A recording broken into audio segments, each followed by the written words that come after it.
जनता party की सरकार 8 साल पूरे की है।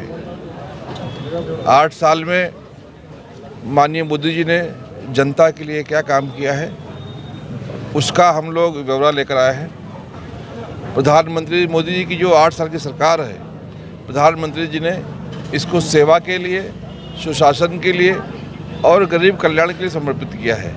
हम लोग 30 तारीख से लेकर 15 तारीख तक लोगों से जाकर मिल रहे, उनका आभार प्रकट कर रहे हैं कि आपने हमें काम करने का अवसर दिया, हमने इतनी सारी योजनाओं पर काम किया है और हम आपकी क्या सेवा कर सकते हैं। इसके लिए प्रत्येक हमारा कार्यकर्ता अपने बूथों पर जाकर जो मतदाता है उससे बात करके उनसे उनका हालचाल पूछने का काम कर रहा है और प्रत्येक कार्यकर्ता हमारा अपने अपने बूथों पर, अपने अपने मंडल में, अपने अपने ज़िले में एक दिन में 5 घंटा लोगों से संपर्क करने का काम करेगा।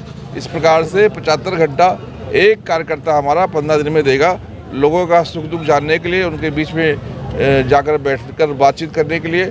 और माननीय मोदी जी की जो सरकार है, जो योजनाएं हैं, उसके लिए जो है हमने समर्पित किया है। क्या क्या माइनॉरिटीज़ के लिए क्या स्कीम्स हैं सर आपके, क्या क्या? प्रधानमंत्री मोदी जी ने गरीब कल्याण के लिए जो काम शुरू किया है उसमें सबसे ज़्यादा फ़ायदा अल्पसंख्यक समाज को हो रहा है। हालांकि प्रधानमंत्री जी ने 350 ऐसी योजनाएं हैं जो गरीबों के लिए किया है और उसमें अल्पसंख्यक के लिए किया विशेष रूप से। अभी आपने देखा होगा हैदराबाद में हुनर हाट लगा था, उसमें बहुत सारे हमारे जो अल्पसंख्यक मुस्लिम भाई हैं जो हुनरमंद हैं, कशीदाकार हैं, बहुत सारे जो है हुनरकार हैं, उनके हुनर को जगह नहीं मिल रही थी। प्लेटफॉर्म देने के लिए प्रधानमंत्री जी के नेतृत्व में हुनर हाट देश भर में चलाया जा रहा है। जो हमारे अल्पसंख्यक बच्चे, मुस्लिम बच्चे पढ़ाई करते हैं, वो पिछड़े हैं आर्थिक रूप से, उनको स्कॉलरशिप दिया जा रहा है हजरत बेगम ताजमहल मुमताज महल के नाम से। जो हमारे युवा साथी व्यापार करना चाहते हैं उनको जो हमारा फाइनेंशियल डेवलपमेंट कॉर्पोरेशन है उसके माध्यम से लोन दिया जा रहा है। ऐसे लगभग 350 योजनाएं हैं जो अल्पसंख्यक समाज के अलग से चलाए जा रहे हैं। लेकिन सारी योजनाएं जो प्रधानमंत्री जी ने निकाली है, जब से वो सत्ता में आए आज तक, सारी योजनाओं का लाभ सबसे ज़्यादा अगर किसी को मिल रहा है तो वो अल्पसंख्यक समाज को मिल रहा है, मुस्लिम समाज को मिल रहा है, क्योंकि सबसे ज़्यादा पिछड़े हम हैं और माननीय मोदी जी की योजनाएं पिछड़ों के लिए है। आपको याद होगा जब प्रधानमंत्री जी ने लाल किले से अपना भाषण शुरू किया था तो उन्होंने कहा था कि हम स्वच्छ भारत अभियान चलाएंगे। इस्लाम में सफाई को आधा ईमान का दर्जा दिया गया है और सबसे ज़्यादा गंदगी हमारी मोहल्लों में थी। अगर उसका जो फ़ायदा हुआ है, सबसे ज़्यादा फ़ायदा हमको हुआ है। प्रधानमंत्री जी ने बेटी बचाओ बेटी पढ़ाओ का अभियान दिया। बेटियों को पढ़ाने और बचाने का जो सिलसिला है वो इस्लाम से शुरू हुआ है। वहाँ भी अगर देखा जाए तो सबसे ज़्यादा फ़ायदा हमें हुआ है। जो नौजवान बच्चे हमारे ठेले पे काम करते थे, छोटे छोटे मजदूरी करते थे, उनको कोई बैंक गारंटी के अलावा लोन नहीं देता था। प्रधानमंत्री जी ने मुद्रा योजना के माध्यम से पहली बार नौजवानों की गारंटी खुद ली और उन्होंने कहा 50,000 से लेकर 10 लाख का लोन अगर कोई मांगने नौजवान आता है तो उससे जात पूछने की ज़रूरत नहीं है, धर्म पूछने की ज़रूरत नहीं है, वो किस पार्टी का कार्यकर्ता है ये पूछने की ज़रूरत नहीं है, उससे गारंटी मांगने की आवश्यकता नहीं है। उसको काम करने के लिए 50,000 से लेकर 10 लाख तक लोन दिया जाए। ये भी फ़ायदा अगर देखा जाए तो हमारे लोगों को हुआ है, क्योंकि हमारे पास ही कोई गारंटी नहीं था। अगर आप बात करेंगे, प्रधानमंत्री जी ने अभी जो जनधन योजना निकाली, पहले हमें खाते खोलने में बहुत दिक्कत जाती थी। हमारे जो पैसे होते थे जो हम कमाते थे छोटे छोटे कामों से, वो कहीं चावल के डब्बों में, कहीं दाल के डब्बों में रखते थे। हमारे खाते खुलने के लिए हमसे इंट्रोड्यूशन मांगा जाता था और कम से कम खाते में 1,000 रुपया होना चाहिए, ये शर्तें हुआ करती थी। प्रधानमंत्री मोदी जी ने जब जनधन योजना लाई उसमें 0 बैलेंस में खाते खुलवाए गए, किसी भी गारंटी की आवश्यकता नहीं हुई।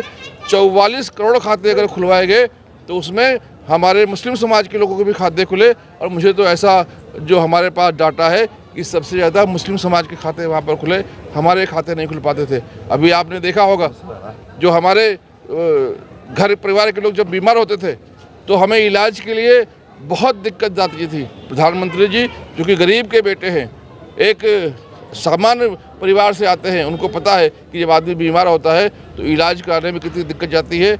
उन्होंने आयुष्मान भारत के नाम पर 5 लाख रुपए का बीमा निकाला।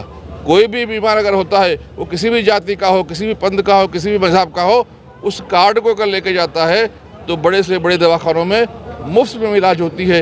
इसका भी फ़ायदा हमारे अल्पसंख्यक समाज को हुआ है। आपने देखा होगा कोरोना काल में आज दुनिया के कई मुल्क बर्बाद हो गए हैं।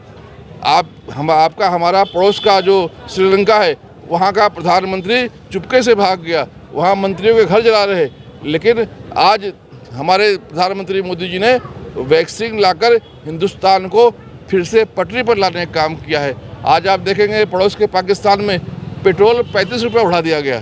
जो हालत हुई उनकी, प्रधानमंत्री जी का जो सोच था, जो उनकी दूरदृष्टि थी, उन्होंने वैक्सीन डेवलप करके, पहली बार ऐसा हुआ है कि देश ने अपना वैक्सीन डेवलप किया है। तो जो सारी योजनाएं निकाली प्रधानमंत्री जी ने, उसका सबसे ज़्यादा फ़ायदा हम उठा सकते हैं। इसलिए हम ये जो 75 घंटे 15 दिन में देने वाले हैं, अपने कौम के लोगों से अपील करने जा रहे हैं कि आप विकास के रास्ते पर आइए। जो लोग लड़ाने वाले हैं, जो लोग बहकाने वाले हैं, जो लोग हमें बांटने वाले हैं, उनके बातों में आने की आवश्यकता नहीं है। प्रधानमंत्री जी ने विकासवादी राजनीति शुरू की है, उस विकासवादी राजनीति में हमें उनके साथ जुड़ने की आवश्यकता है। प्रधानमंत्री जी ने जो नारा दिया है, सबका साथ, सबका विकास, सबका विश्वास, उसके साथ खड़े होने की आवश्यकता है। इसी अपील के साथ अपने साथियों के साथ जा रहे और उनसे मिलकर बात कर रहे हैं। ಎಲ್ರಿಗೂ ನಮಸ್ಕಾರ. ಇವತ್ತಿನ ದಿವಸ ಏನು ಮೋದಿಯವರ 8ನೇ ವರ್ಷದ ಸಾಧನೆಗಳನ್ನ ನಾವು ಮನೆ ಮನೆಗೆ ತಲುಪಿಸುವಂಥ ಕೆಲಸ ಮಾಡ್ತಾ ಇದ್ದೀವಿ. ಯಾವುದೇ ಒಂದು ಸ್ಕೀಮ್ ಇರ್ಬೋದು ಮತ್ತು ಮಾಡಿರುವಂಥ ಕೆಲಸಗಳನ್ನ ನಾವು ಪಟ್ಟಿ ಹಿಡ್ಕೊಂಡು ನಾವು ಇವತ್ತು ಮನೆ ಮನೆಗಳಿಗೆ ಅದನ್ನು ತಲುಪಿಸುವಂಥ ಕೆಲಸ ಮಾಡ್ತಾಯಿದ್ದೀವಿ. ಬರೀ ಇದು ಅಲ್ಪಸಂಖ್ಯಾತರಿಗೆ ಬಹುಸಂಖ್ಯಾತರಿಗೆ ಅಂತಲ್ಲ, ಬಡವರಿಂದ ಹಿಡ್ಕೊಂಡು ಬಲ್ಲಿದರಿಂದ ಹಿಡ್ಕೊಂಡು ದೊಡ್ಡವ್ರಿಗೂ ಚಿಕ್ಕವ್ರಿಗೂ ಮಕ್ಕಳಿಂದ ಮುದುಕರವ್ರಿಗೂ ಮಹಿಳೆಯರಿಂದ ಎಲ್ಲರಿಗೂ ಮಾಡುವಂಥ ಸ್ಕೀಮ್ಗಳನ್ನ ನಾವು ಇವತ್ತು ಪ್ರತಿ ಮನೆಗಳನ್ನ ಹಂಚ್ತಾ ಇದ್ದೀವಿ ಸರ್. ಏನೇನು ಸ್ಕೀಮ್ಸ್ ಇದೆ ಅಂತ ಹೇಳ್ಬಿಟ್ಟು ಇದು ಮಾಡ್ತಾ ಇದ್ದೀವಿ ಸರ್. ಏನು ಸ್ಕೀಮ್ ಸರ್ ಅದು? ಈಗ ಇದು ಮೈನಾರಿಟೀಸ್ಗೆ ಇರ್ಬೋದು.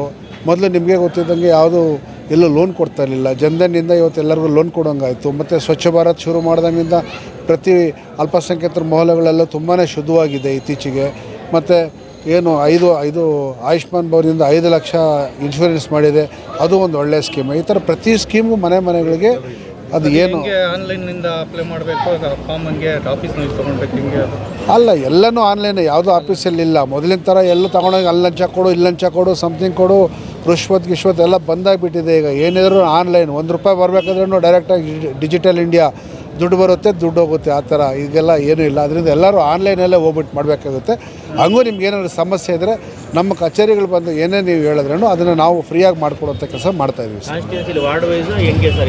ಇದು ward wise sir. Ward wise ಪ್ರತಿ ವಾರ್ಡ್, ಇಲ್ಲಿ ಟೋಟಲ್ 9 ವಾರ್ಡ್ ಇದೆ. 9 ವಾರ್ಡ್ಗಳಲ್ಲಿ 8 ದಿವಸ ನಿರಂತರವಾಗಿ ಎಲ್ಲ ನಮ್ಮ BJP ಕಾರ್ಯಕರ್ತರು, ಎಲ್ಲ ಲೀಡ್ರುಗಳು ಸೇರಿಕೊಂಡು, MLA ಸಹ ಸೇರಿಕೊಂಡು ಮನೆಗೆ ನಮ್ಮ ಸಾಧನೆಗಳನ್ನ ನಾವು ಹೇಳ್ಕೊತಾ ಇದ್ದೀವಿ. ಇವತ್ತು ನಾವು ಇಲ್ಲಿಂದನೇ ಶುರು ಮಾಡ್ತೀವಿ. ಈ ವಾರ್ಡಲ್ಲಿ ಬೆಳಗ್ಗೆ ನಾವು ದೇವನಹಳ್ಳಿ ವಾರ್ಡಲ್ಲಿ ರೂರಲಲ್ಲಿ ಶುರು ಮಾಡಿದ್ವಿ. ಇದು 2ನೇದಾಗಿ ಮಾಡ್ತೀವಿ. 3ನೇದಾಗಿ ಮಲ್ಲೇಶ್ವರಮು, 4ನೇದಾಗಿ ಶಿವಾಜಿನಗರ. ಇವತ್ತು 4 ಮಂಡಲ ಮಾಡ್ತಾಯಿದ್ದೀವಿ ಸರ್ ನಾವು.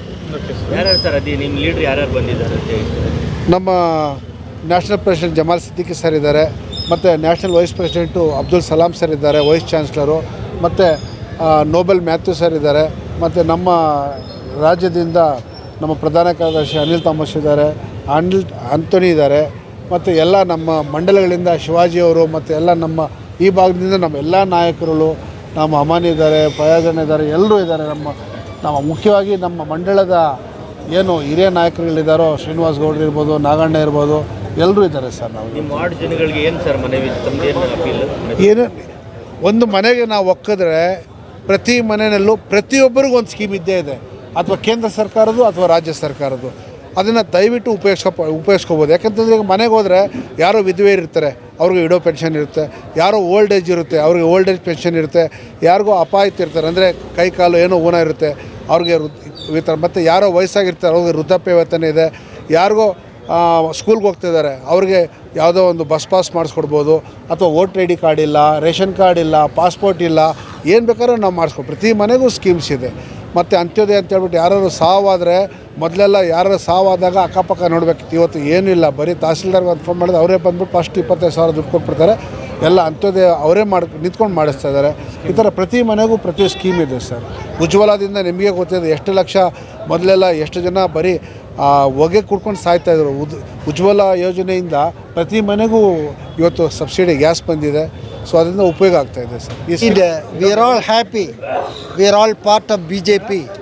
And we have a leader at Delhi. The leader is Narendra Modi.